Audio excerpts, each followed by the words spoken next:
ओम नमः सिद्धेभ्यः। ओम नमः सिद्धेभ्यः। ओम नमः सिद्धेभ्यः।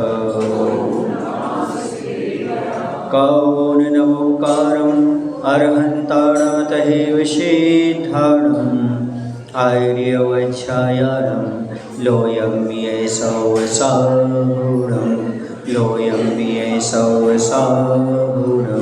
बोले अहिंसा परमो धर्म की देवाय देव श्री शीतलनाथ भगवान की, आचार्य कुंद महाराज की, आचार्य गुरुदेव भगवान श्री विद्यासागर जी महाराज की।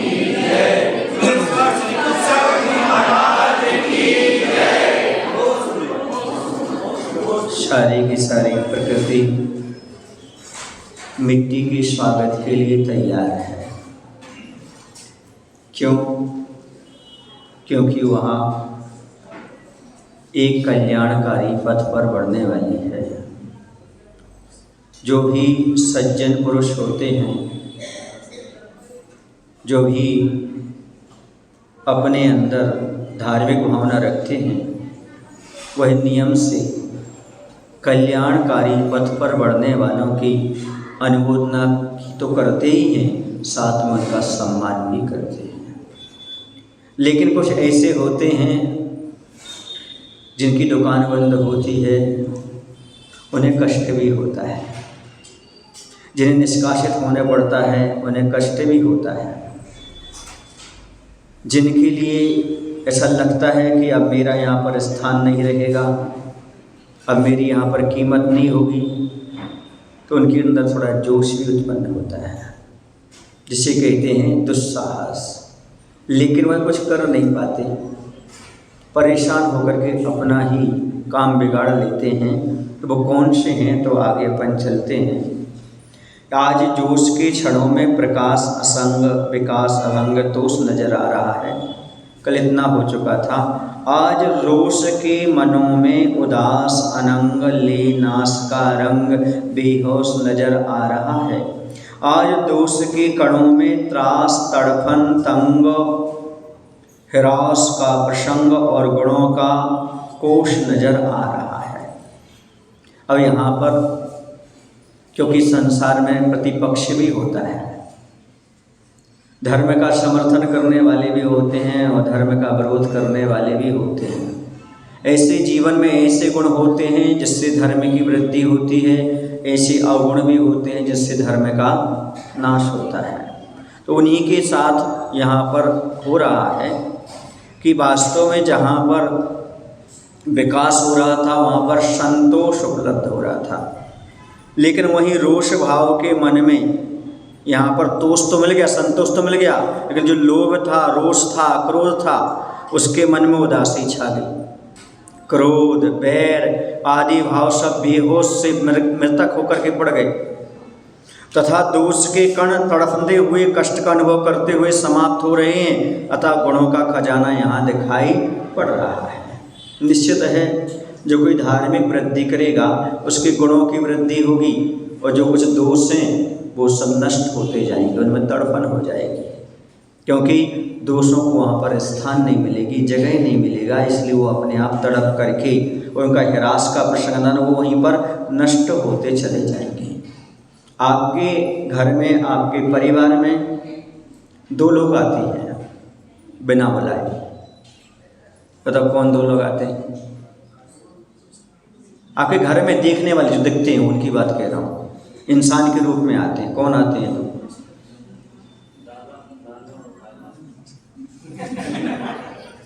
बिना बुलाए आ जाते हैं। एक तो होते अतिथि। कौन होते हैं? अतिथि, मेहमान। वो भी कभी कभी बिना बुलाए आते हैं, हमेशा तो नहीं आते, लेकिन कभी कभी बिना बुलाए, बिना सूचना दिए भी आ जाते हैं। जानना पहचान में तेरा मेहमान है, ऐसे भी आ जाते हैं। और दूसरे आते हैं चोर। कौन आते हैं? चोर आते, ये भी बिना बुलाए आते हैं। ये तो सूचना देते ही नहीं, आपको मालूम ही नहीं पड़ता आपको कब आ रहे हैं। दो आपके घर में आते हैं, एक मेहमान आते हैं, दूसरे चोर आते हैं। समझ में आया ना?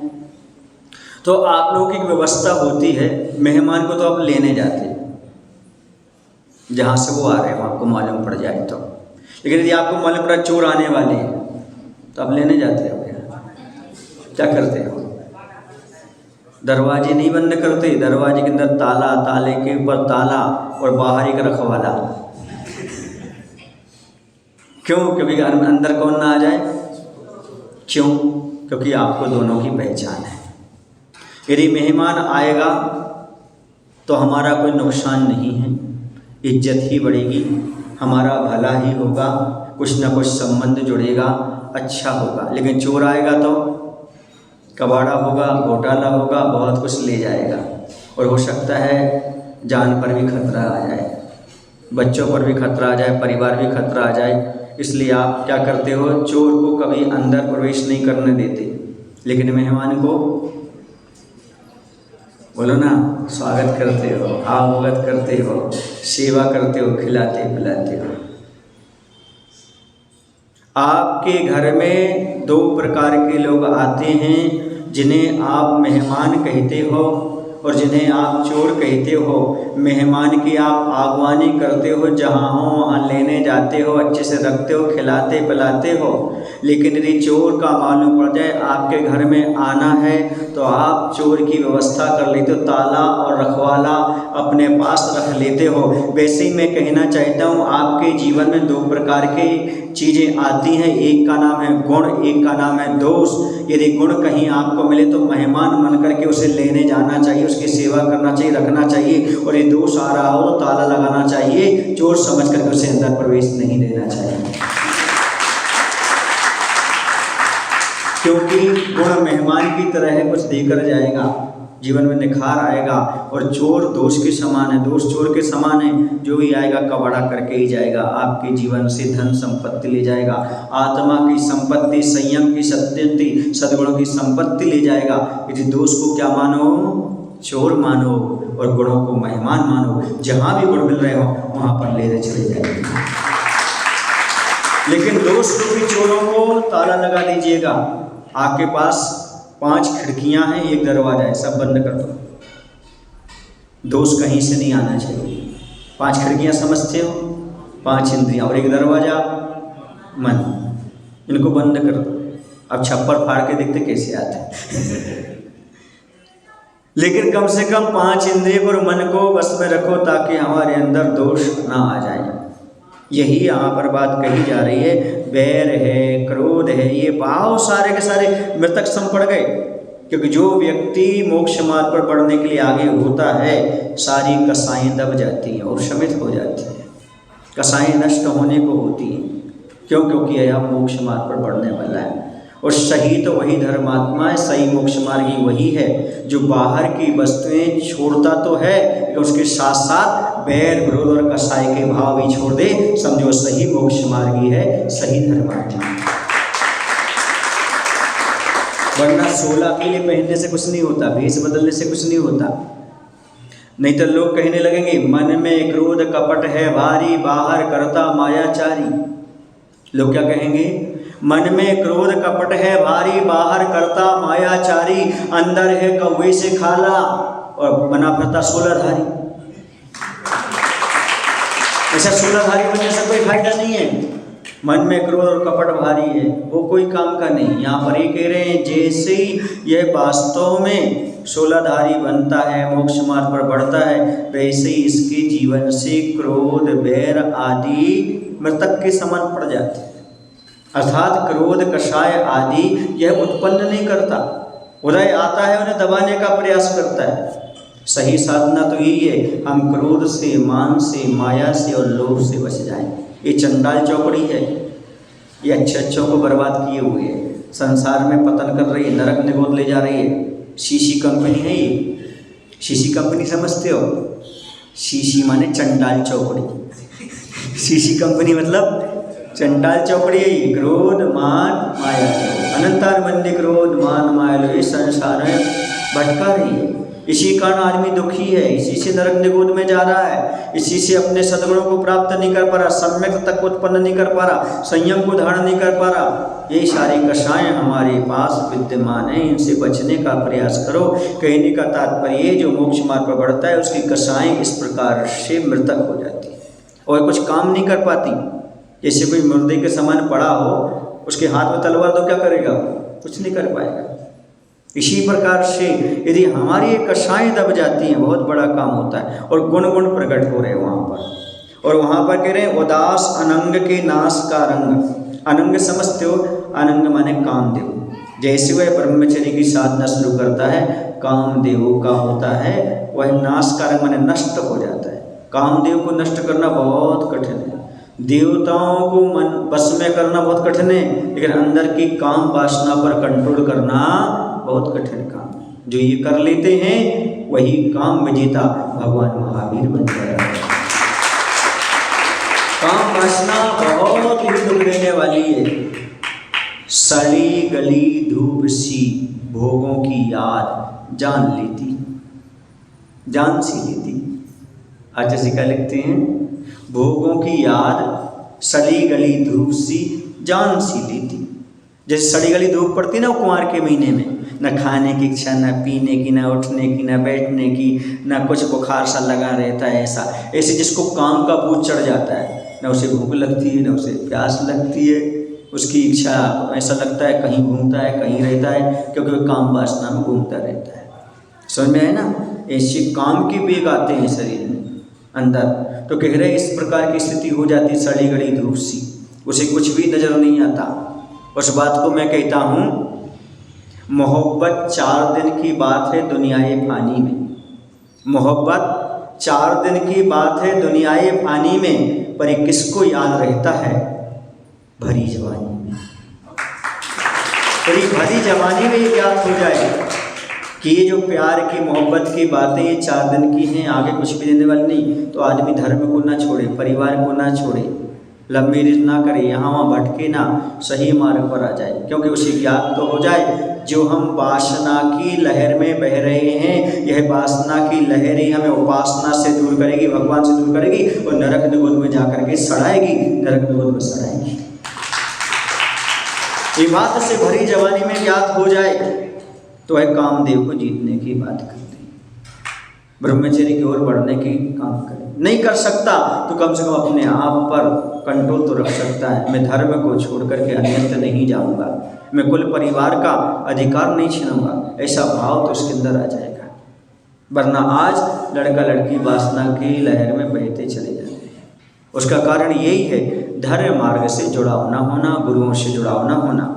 आप लोग बुरा ना मानो तो एक बात कह दूं, यहाँ बहुत से घर में अभी 8 वर्ष से 25 साल की बच्चा बच्चियाँ बहुत होंगी जिनकी अभी शादी नहीं हुई, लेकिन कितने लोग दिखते हैं यहाँ, या तो पढ़ाई में लगा दिया, या कुछ जॉब में लग गए, या कोई हॉस्टल में रह रहे हैं, लेकिन आपको कोई उनका ख्याल नहीं है।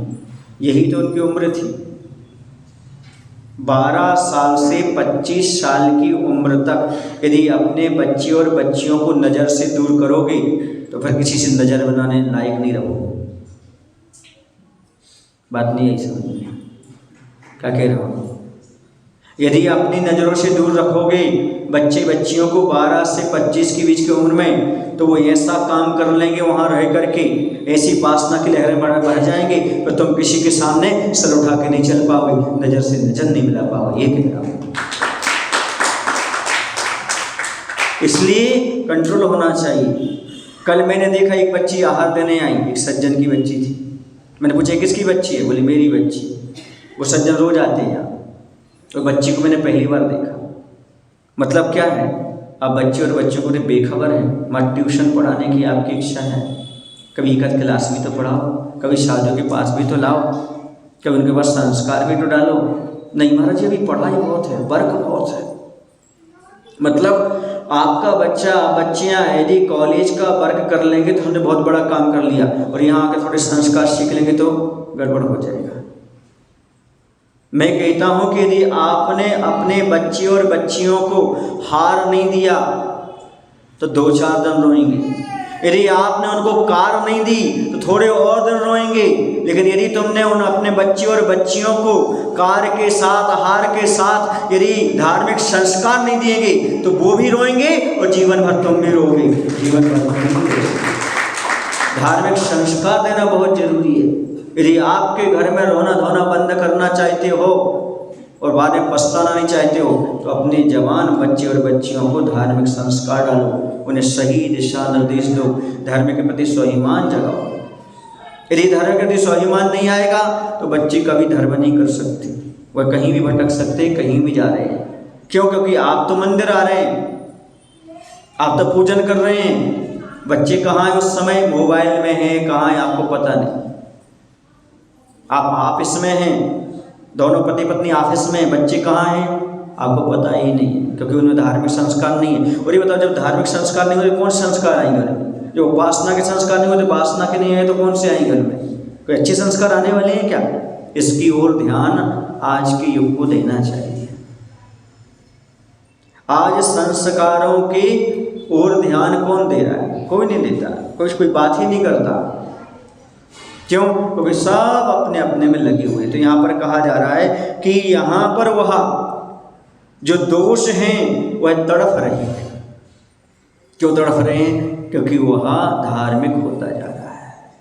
और आपके बच्चे, हमारे बच्चे किसी की बात नहीं मानते, क्रोध बहुत करते हैं, वह कुछ भी खाने लगते हैं, मानते नहीं। क्यों?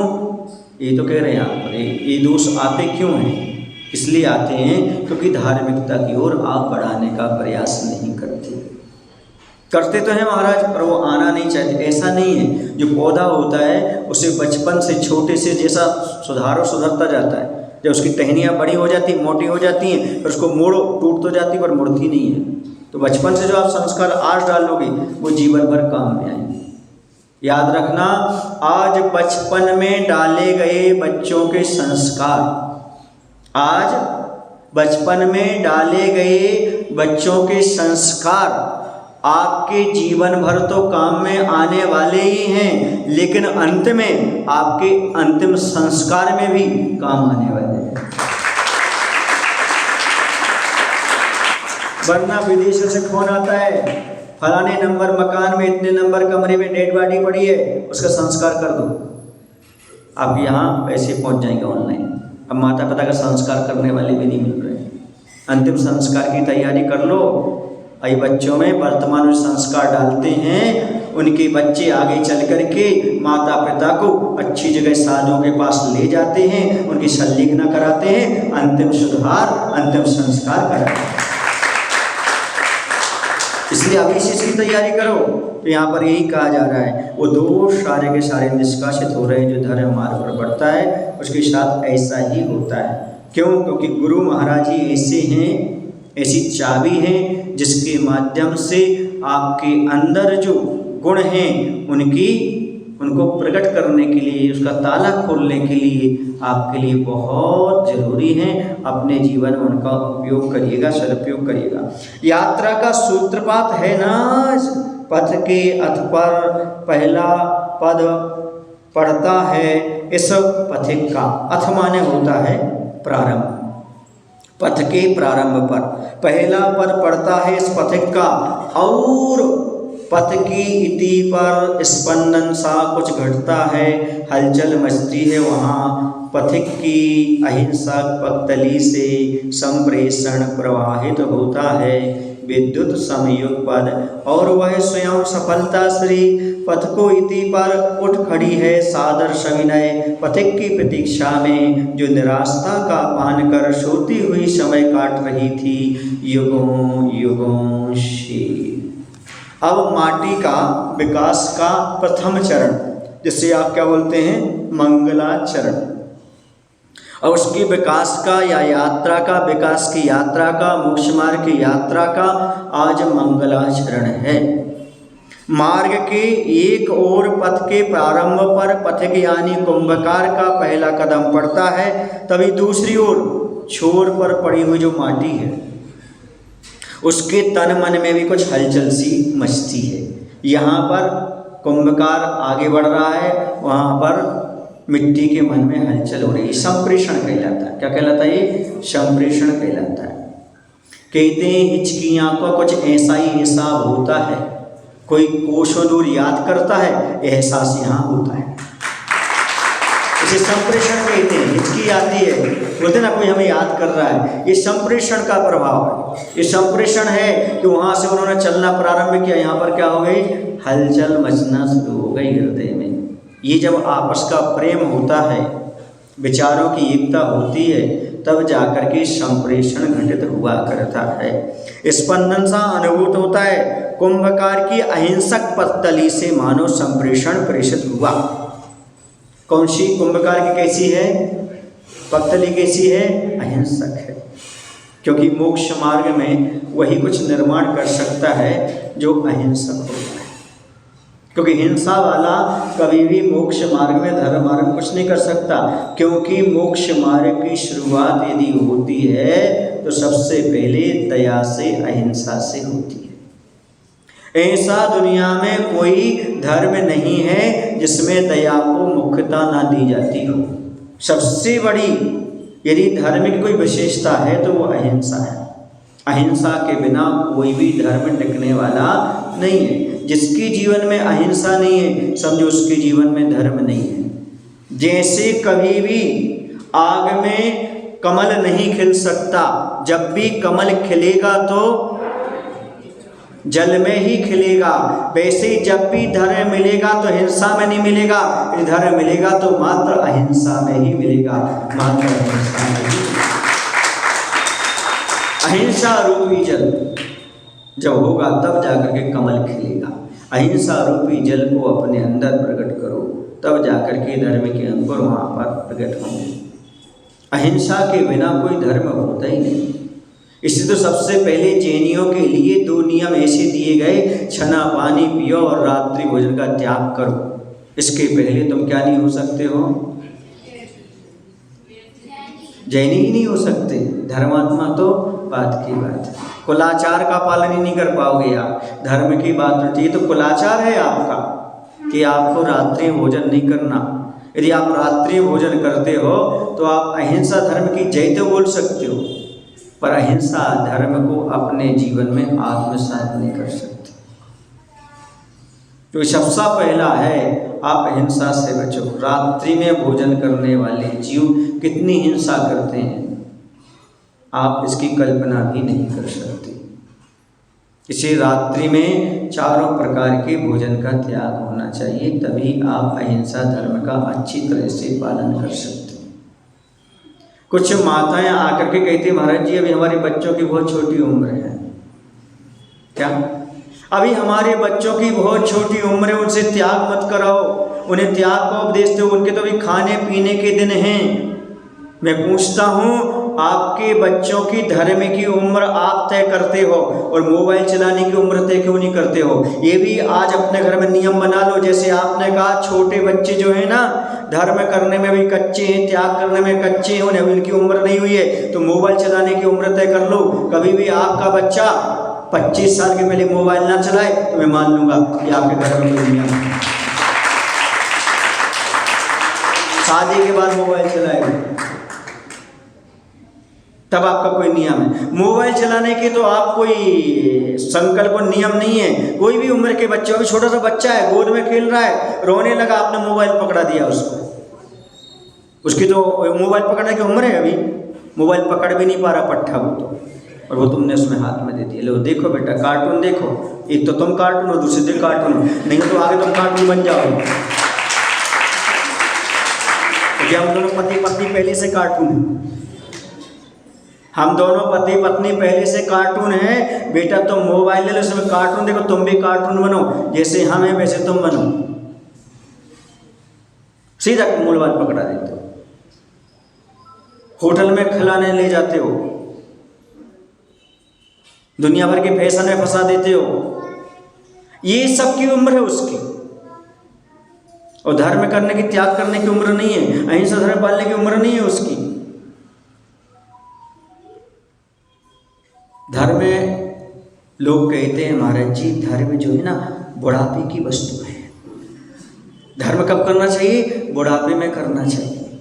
अभी बच्चों की धर्म करने की उम्र नहीं है। हमें बता दो उम्र कितनी होती धर्म करने की, क्योंकि आपने कह दिया धर्म करने की उम्र क्या होती है, बुढ़ापे में होती है, बचपन में नहीं होती है। ठीक है, आपने निर्धारण कर दिया। मैं पूछना चाहता हूँ, किसी ग्रंथ में आपको पढ़ने को मिला कि पाप करने की उम्र कौन सी होना चाहिए, किस उम्र में पाप करना चाहिए? ऐसा किसी ग्रंथ में उल्लेख है? जैन अजैन किसी भी ग्रंथ में, पुराण में कहीं लिखा है कितनी उम्र में पाप करना चाहिए? तो मैं कहता हूं जब कहीं नहीं लिखा कि किसी उम्र में पाप नहीं करना चाहिए, तो कोई भी उम्र हो, चाहे बचपन की, जवानी की, बुढ़ापे की, हर उम्र में धर्म करना चाहिए। ये अपने आप सिद्ध हो जाएगा। हर उम्र में धर्म करना चाहिए, बचपन में भी और बचपन में भी। कुछ लोग तो ऐसे हैं, उम्र हो गई बचपन की, आ गया बचपन, हो गया बूढ़ापन, पर कभी नहीं आया अपनापन, अभी भी लगा है टेढ़ापन। ऐसे आदमियों क्या समझेंगे? तुमने धर्म करने की उम्र नियुक्त कर दी, पाप करने की नियुक्त करो ना। तुमने माँ की सेवा करने की उम्र, गुरु की सेवा करने की उम्र नियुक्त कर दी, मोबाइल की सेवा करने की तो उम्र बताओ पहले बच्चों की। एक बच्चा बोलता है महाराज जी मैं जो है ना मोबाइल तो देखूंगा, मोबाइल के बिना नहीं रह सकता। मैंने कहा एक काम करो, जितना मोबाइल को समय देते हो उतना समय मंदिर को दो, कोई दिक्कत नहीं, हमें कोई दिक्कत नहीं। जितना समय तुम मोबाइल को दे रहे हो उतना मंदिर को दो, उतनी माँ की सेवा में दो, तो ये मोबाइल की छूट।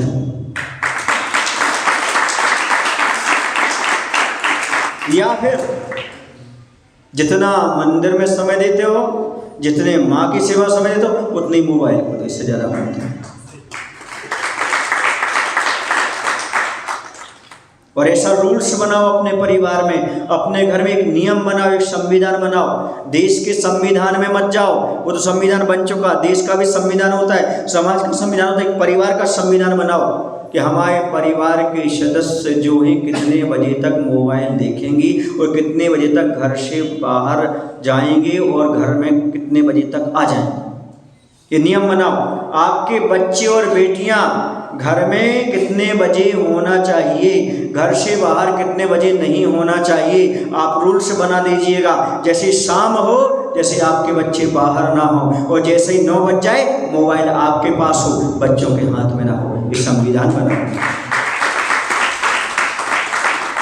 यदि आप अपने बच्चों को धार्मिक बनाना चाहते हो, तो अपने बच्चों को अपने कंट्रोल में रखना चाहते हो, तो ये कम से कम आपके पास होना चाहिए। यदि संविधान नहीं है तो आपके पास कोई भी धार्मिक संस्कार में मानने के लिए तैयार नहीं। अब आप जाने, आपका काम जाने। तो यहाँ पर वह अहिंसक पख्तली वाला मानो संप्रेषण पेशत करता हो कि मैं तुम्हें लेने आ रहा हूँ। इधर निराशता में डूबी किंतु पति की प्रतीक्षा में भवों भवों से सुप्त सफलता रूपी स्त्री सविनय खड़ी हो गई, मानो कुंभकार का स्वागत कर रही हो। किसका स्वागत कर रही हो?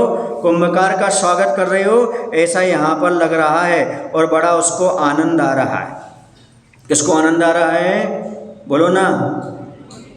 मिट्टी को। क्यों? क्योंकि किससे भी रिश्ता जुड़ने वाला है, अब कुंभकार के रिश्ता जुड़ने वाला है, इसलिए उसके लिए बहुत आनंद आ रहा है। आप लोगों को भी कभी कभी ऐसा लगता है कि हमारा भगवान से, गुरु से रिश्ता जुड़ने वाला है, तो आपको कैसा लगता है? बड़े आनंद की अनुभूति होती है, बड़ा आनंद आता है। तो मैं कहता हूँ रिश्ता बड़ा अनोखा होता है। आत्मा को पा लेने जैसा कोई चमत्कार नहीं होता। दुनिया में बहुत सारे चमत्कार होते हैं, लेकिन आत्मा को प्राप्त करने वाला चमत्कार चित्त चमत्कार कहलाता है। आत्मा को पा लेने वाला कोई चमत्कार नहीं होता। और गुरु की कृपा से बड़ा कोई प्यार नहीं होता। गुरु की कृपा से बड़ा कोई प्यार नहीं होता है। होते हैं दुनिया में बहुत से रिश्ते बंधु, होते हैं दुनिया में बहुत से रिश्ते बंधु, लेकिन गुरु और शिष्य जैसा कोई रिश्ता नहीं होता।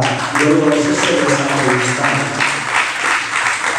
इस रिश्ते की बात यहाँ पर चल रही है। गुरु वहाँ से चल रहे हैं और शिष्य यहाँ पर आनंद का अनुभव कर रहा है। वह कह रहा है कितना आनंद आ रहा है, थोड़ा सा प्रतीक्षा तो करना पड़े, क्योंकि नियम है, प्रतीक्षा का फल बड़ा अच्छा लगता है। एक बात और बता दूँ आपको, जितना आनंद इंतजार में रहता है उतना मिलने के बाद नहीं रहता है। इंतजार का आनंद कुछ अलग ही होता है। जब इंतजार करते हैं बड़ा आनंद आता है। आप लोग भजन भी गाते हो, देखत देखत अखियाँ तरस गई, आए नहीं विद्यासागर महाराज। गाते रहे ऐसा भजन, तो उस समय लगता है गुरु आए गुरु आए गुरु आए। इंतजार का आनंद अलग रहता है, उसकी विशुद्धि अलग रहती है, आनंद अलग रहता है। एक बार किसी ने कहा, आचार्य जी बहुत दिन हो गए हम लोगों को यहाँ इस क्षेत्र पर आए, शुद्ध भोजन कर रहे हैं हम लोग, लेकिन करा नहीं पा रहे। उनका अर्थ क्या था कि आपका पड़गाहन नहीं मिल पा रहा है। क्या नहीं मिल पा रहा है? तो आचार्य ने कहा इंतजार करो, इंतजार में बड़ा आनंद होता है, विशुद्धि बढ़ती है। यदि हम तुम्हारे यहाँ जल्दी आहार को आ जाएंगे तो आपकी उतनी विशुद्धि नहीं बढ़ेगी। आहार हो गए, अब तो निपट गए। और यदि बहुत देर तक आएंगे उतने देर तक आपको इंतजार करने का पुण्य मिलेगा, पड़गाहन का पुण्य मिलेगा, भावना का पुण्य मिलेगा। अब आ रहे हैं, आ जाएंगे। ऐसे करते करते आपको आनंद का अनुभव होगा। इंतजार का आनंद अलग होता है। बात समझ में आ रही है आप लोगों के? नहीं आ रही है। यहाँ लोगों को ज़्यादा इंतजार का आनंद नहीं आ पा रहा है। एक दिन से ज़्यादा आनंद नहीं। वो आनंद देखो कैसा होता है, आज नहीं कल नहीं परसों, ऐसा आता है। वो आनंद एक अलग होता है। इंतजार की घड़ियाँ, महाराज जी क्या करें, हम लोग सर्विस क्लास के लोग हैं, छुट्टी लेकर के तो अपना काम कर पाते, लेकिन फिर भी जितना आप इंतजार कर रहे हैं बहुत बड़ा है। यहाँ रह करके भी आप इतने बिजनेसमैन नहीं होकर के, कौन से बोले हम आपको, सर्विसमैन होकर के फिर भी इतनी सर्विस दे रहे हो, बहुत अच्छा है।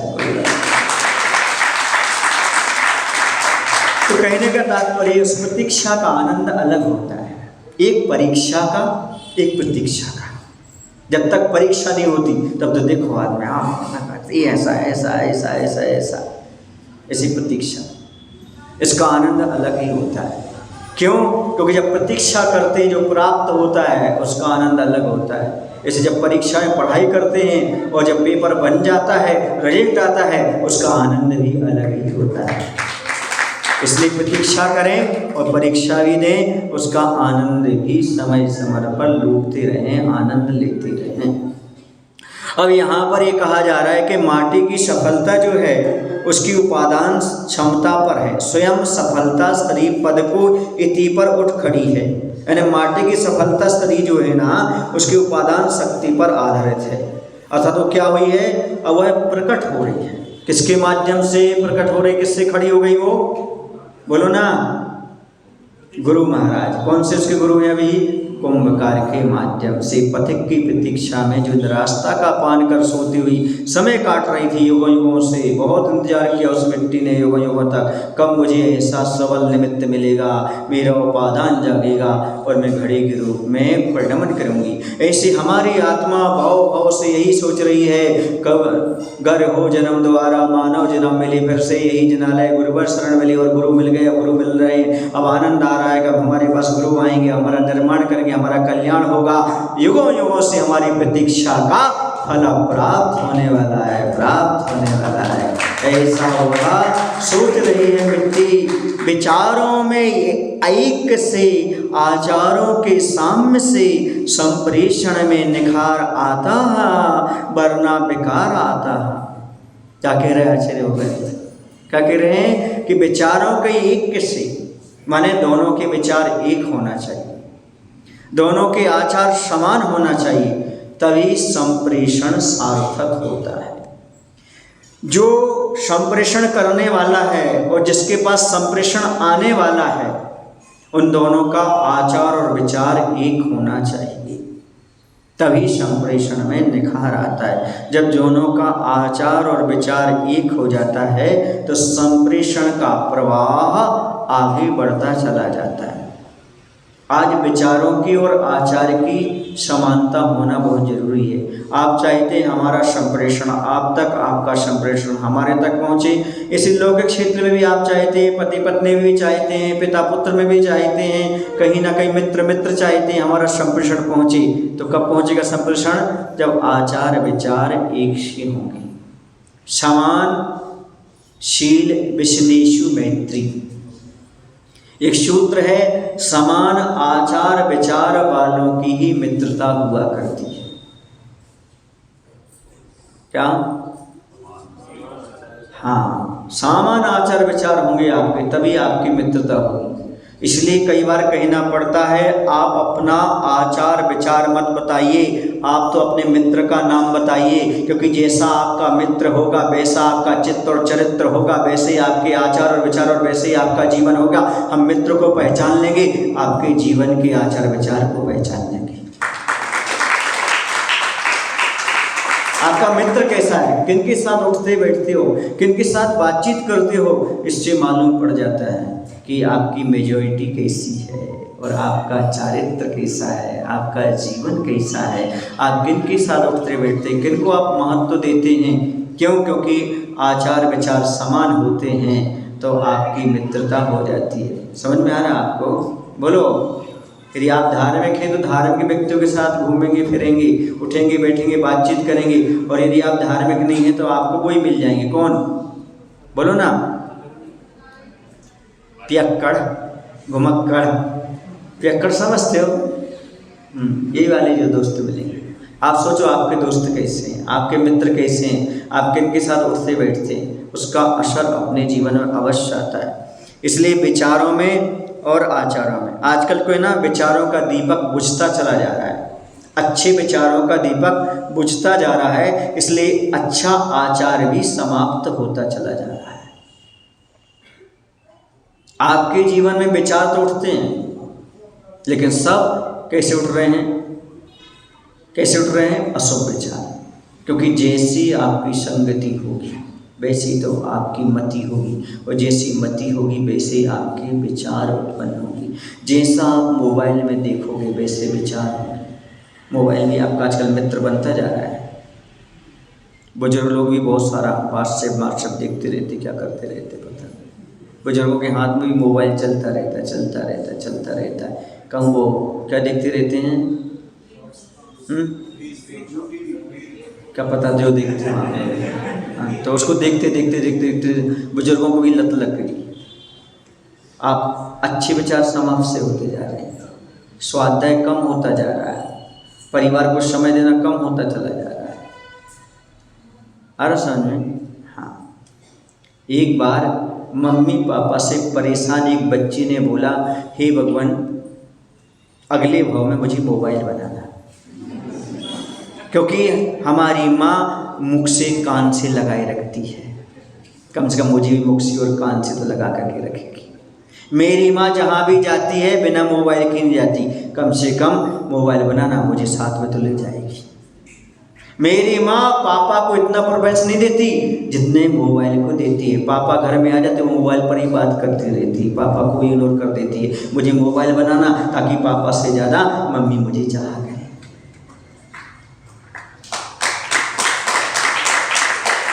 बैलेंस मुझे पैसे नहीं देगी, लेकिन मोबाइल में बैलेंस डलवाती रहती है, उसकी स्किन चेंज करवाते, मेरे कपड़े नहीं लाए लेकिन उसकी तो सब चीज़ें व्यवस्थित करती रहती है। कौन? मेरी माँ। हे भगवान मुझे अगले भाव में मोबाइल बनाना, मोड़ा मत बनाना, मोबाइल बनाना। कौन कहता है? क्योंकि आज की महिलाओं के चेहरे पर मुस्कान स्माइल हो या ना हो, लेकिन हाथ में मोबाइल जरूर रहता है, और आधी स्माइल तो मोबाइल से समाप्त हो गई आपकी। ताली बजाओ ना, बजाना। इसकी वजह महाराज जी फिर क्या करें? सदुपयोग करो। क्या करो? सदुपयोग करो। करना है तो सदुपयोग करो, दुरुपयोग तो मोबाइल का करो नहीं, क्योंकि हर चीज़ का सदुपयोग भी होता है और दुरुपयोग भी होता है। जो आपके लिए मिली है शक्तियाँ, उनका सदुपयोग करने का प्रयास करो। ऐसी चीज़ें देखो जिनसे तुम्हारे विचार पवित्र हों, निर्मल हों, आपके आचार अच्छे हों। पहले के ज़माने में जब किसी बच्चों के कक्ष में जाओ तो उन युवकों के कक्ष में किसी न किसी भगवान की फ़ोटो होती थी, माता पिता की फ़ोटो होती थी, या फिर देश के शहीदों की विशेष महान लोगों की होती थी। और आजकल आपको पता है कौन सी फ़ोटो होती है? उससे मालूम पड़ जाता है उनका चित्र कैसा, उनका चरित्र कैसा है। उनकी मोबाइल की स्क्रीन क्या कहलाता है? वो वॉलपेपर क्या कहलाता है? वो हाँ, उसमें देखो अब क्या होता है, कैसा होता है, तब मालूम पड़ता है इन लोगों का चरित्र कैसा है, उनका जीवन कैसा है। कुछ बच्चे तो ऐसे हैं जो लॉक लगाए रहते हैं अपने मोबाइल, मम्मी भी ना देख सके हमारा मोबाइल, पापा को ही मालूम ना पड़े। उसमें क्या डल रहता है, पासवर्ड क्या बोलते हैं उसको, हाँ, कोई खोलना ना, देखना नहीं हम क्या देखते हैं, हम किससे चीटिंग करते हैं, किससे क्या करते हैं, ये सब क्या है, ये धोखा फरेब है। लेकिन ये सब माता पिता के साथ नहीं है, ये खुद के साथ है। माता पिता तो अपना निर्माण करके अपना जैसा जीवन पर निकल जाएगा, तुम्हारे जीवन का क्या होगा, तुम क्या करोगे। लग रहा है हम माता पिता से मायाचारी कर रहे, नहीं, तुम स्वयं के साथ कर रहे, तुम स्वयं को ठग रहे हो। इस मामले में विचार करो, सोचो, विचार करो। आज जैसे कहते हैं कि मोबाइल मन का और आँखों का सबसे बड़ा असंयम है, इससे बड़ा और आँखों पर दुष्प्रभाव डालने वाला, मन पर दुष्प्रभाव डालने वाला और कोई चीज़ नहीं है। इसलिए मोबाइल जिसके घर में आ गया, जिसके हाथ में आ गया, समझो उसने यदि उसका दुरुपयोग कर रहा है तो वो अपनी आँखों को बर्बाद कर रहा है, मन को बर्बाद कर रहा है। ये मन का और आँखों का सबसे बड़े असंयम है, ऐसा आचार्य भगवत। इसलिए इस मोबाइल से बचो, इस असंयम से बचो। यदि आपको जरूरी है तो देखो वो चीज़ जिसके माध्यम से हमारी आंखें, हमारा मन पवित्र हो जाता हो, जिसको देखने से, प्रवचन सुनने से, गुरुओं की वाणी को सुनने से, गुरुओं के आचार्य आदि के दर्शन करने से, अभिषेक पूजन आदि देखने से आपका मन पवित्र हो सके। ऐसी चीज़ें देखने का प्रयास, जिससे मन गंदा हो, ऐसा देखने का प्रयास कभी भी ना करें, क्योंकि विचारों की और आचारों की पवित्रता बहुत अनिवार्य है। इसके बारे में चर्चा विस्तार से कल करेंगे। बोली महावीर भगवान की जय, आचार्य विद्यासागर जी महाराज की जय।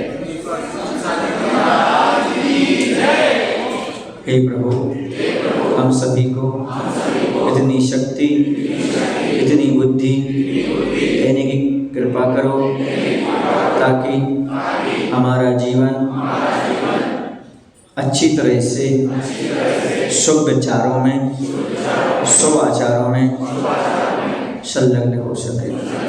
नमस्ते।